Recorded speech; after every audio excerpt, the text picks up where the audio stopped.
ഒരു പ്രൊമോ വന്നിട്ടുണ്ട് കേട്ടോ. അതായത് ആ ഒരു പ്രൊമോയിൽ കാണിക്കുന്നത് നമ്മുടെ ശ്രീധുവിന് പവർ ടീമുകാർ പണിഷ്മെൻറ്റ് കൊടുക്കുന്നതായിട്ടാണ്. അതായത് ശ്രീധു ആരോടും ചോദിക്കാതെ ഫുഡ് എടുത്ത് കഴിച്ചു എന്നാണ് പവർ ടീമുകാർ പറയുന്നത്.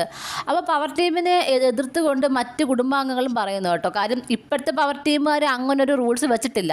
മുമ്പത്തെ പവർ ടീമുകാർ പറഞ്ഞു എന്നാണ് പറയുന്നത്. അപ്പം മുന്നേ എന്നുള്ളത് അത് കഴിഞ്ഞു പോയ കാര്യമാണ്. ഇപ്പോൾ ഈ വീക്ക് എന്ന് പറഞ്ഞാൽ പുതിയ പവർ ടീം. അപ്പം ആ ഒരു പവർ ടീമുകാർ പല നിയമങ്ങൾ കൊണ്ടുവരണം.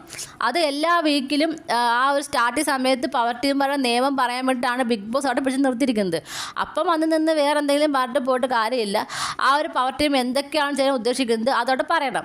പക്ഷേ അതോടെ പറഞ്ഞിട്ടില്ല. അപ്പോൾ കഴിഞ്ഞ പവർ ടീമുകാരൊക്കെ ഇത് പറഞ്ഞിട്ടുണ്ടെന്നാണ് നമ്മുടെ ശരണ്യയും നമ്മുടെ ശ്രീരേഖയൊക്കെ പറയുന്നത്. എന്തായാലും ഈ ഒരു കാര്യത്തിനെതിരെ ഒരുവിധ ആളുകൾ എല്ലാവരും ശക്തമായി തന്നെ എതിർക്കുന്നുണ്ട് കേട്ടോ.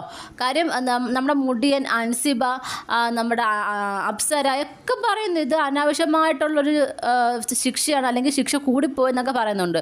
ഒരു ചെറിയ ശിക്ഷ കൊടുക്കാമായിരുന്നു. പക്ഷേ ശിക്ഷ എന്ന് പറയുന്നത് ഇങ്ങനെയാണ്. പവർ ടീമിന് മുന്നിൽ സെക്യൂരിറ്റി നിൽക്കണം, നിന്നിട്ട് പവർ ടീമുകാർ പോവുകയും വരും ചെയ്യുമ്പോൾ പവർ ടീം എന്ന് പറഞ്ഞ് സല്യൂട്ട് അടിക്കണം എന്നാണ് പറയുന്നത്. അപ്പം ശിക്ഷയൊക്കെ അടിപൊളിയാണ്. പക്ഷേ ഈ ഒരു കാര്യത്തിന് ഇവന് കൊടുക്കാൻ പറ്റിയ ശിക്ഷയാണോ എന്ന് മാത്രമേ ഉള്ളൂ നമുക്ക് നോക്കേണ്ടത്. ഒരു ഫുഡ് എടുത്ത് കഴിച്ചെന്നുള്ള രീതിയിൽ ഇത്ര വലിയൊരു ശിക്ഷ കൊടുക്കണോ എന്നതാണ് പവർ ടീമുകാർക്കെതിരെ വീട്ടുകാരും ചോദിക്കുന്നത്. എന്തായാലും നോക്കാം ഇനി എന്താണ് നടക്കാൻ പോകുന്നത്. കാര്യം ശ്രീധു പറയുന്നത് ഞാൻ ഈ ഫുഡ് ഞാൻ ഒറ്റയ്ക്കല്ല കഴിച്ചിട്ടുള്ളത്, മറ്റു പലരും ഉണ്ട്, ശരണ്യ പണ്ട് കഴിച്ചിട്ടില്ല എന്നൊക്കെ രീതിയിൽ ശ്രീധു തിരിച്ച് ചോദ്യം ചെയ്യുന്നുണ്ട്.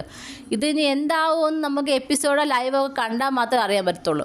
നമുക്ക് നോക്കാം ഇനി എന്താകുമെന്ന്. നിങ്ങൾക്ക് എന്താണ് തോന്നുന്നത്? നിങ്ങളുടെ അഭിപ്രായങ്ങൾ താഴെ കമൻറ്റ് ബോക്സിൽ മറക്കാതെ രേഖപ്പെടുത്തണം. കൂടുതൽ ലൈവ് അപ്ഡേഷനുമായിട്ട് ഉടനെ വരുന്നതായിരിക്കും.